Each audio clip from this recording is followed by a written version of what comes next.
Hi guys. MCC counselling எப்போ வரும்ன்ட்டு நம்ம wait பண்ணிகிட்டு இருந்தோம். இப்போ ஒரு சின்ன அப்டேட் எம்சிசி தந்திருக்காங்க.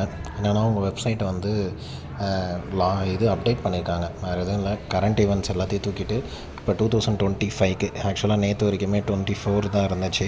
அந்த பழைய ஈவெண்ட்ஸ் எல்லாத்தையுமே டெலீட் பண்ணிவிட்டு இப்போ 2025க்கு இது பண்ணிகிட்டு இருக்காங்க. இப்போ இன்னும் கூடிய சீக்கிரத்தில் பார்த்தீங்கன்னா 2024 தூக்கிட்டு இங்கே 25 நியூ ரிஜிஸ்ட்ரேஷன் தர போகிறாங்க. நேற்றுக்கு இப்போ இருக்கக்கூடிய அப்டேட் என்னென்னா, இன்டர்மீடியட் லாகின் 2025னா ஒன்றும் கிடையாது. காலேஜஸோட இன்ஃப்ராஸ்ட்ரக்சருக்கு ஏற்றபடி என்எம்சி வந்து இவ்வளோ சீட்ஸ் ஆஃப் கேண்டிடேட்ஸ் வந்து அதில் நம்ம போய் படிக்கலாம். அவ்வளோ பேருக்கு சீட் இருக்குது, 150 சீட்ஸ் 100 சீட்ஸ் அந்த மாதிரி இருக்கும் காலேஜோட இன்ஃப்ராஸ்ட்ரக்சரை பொறுத்து.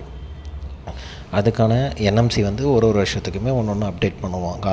அவங்க இன்ஃப்ராஸ்ட்ரக்சரை பார்த்துட்டு இவ்வளோ ஸ்டூடெண்ட்ஸ் படிக்கிறதுக்கான கெப்பாசிட்டி உள்ள காலேஜ்னுட்டு அதை வந்து அப்டேட் பண்ண சொல்லியிருக்காங்க. இந்த வருஷம் 2024க்கு ஒரு காலேஜை 150 சீட்ஸ் தந்துட்டு 2025க்கும் அப்படியே தந்துட மாட்டான். திருப்பியும் வந்து ஒரு இன்ஸ்பெக்ஷன் பண்ணிவிட்டு அந்த காலேஜுக்கு அந்த கெப்பாசிட்டி இருக்கா, 150 ஸ்டூடெண்ட்ஸ் வந்து படிக்கிறதுக்கான வசதி, அப்புறமேட்டுக்கு ஹாஸ்டல் ஃபெசிலிட்டி, லேப் ஃபெசிலிட்டி எல்லாத்தையும் செக் பண்ணுவாங்க.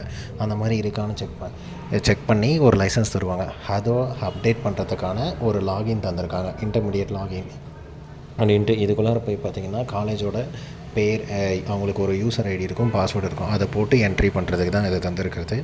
ஆக்சுவலாக ஒரு கூடிய சீக்கிரத்தில் வித்தின் ஏ வீக்கில் எம்சிசி சைடு இருந்து நம்மளுக்கு ரிஜிஸ்ட்ரேஷன் ஸ்டார்ட் பண்ணுறதுக்கு சான்சஸ் இருக்குது. நோட்டிஃபிகேஷன் விட்டுருவாங்க.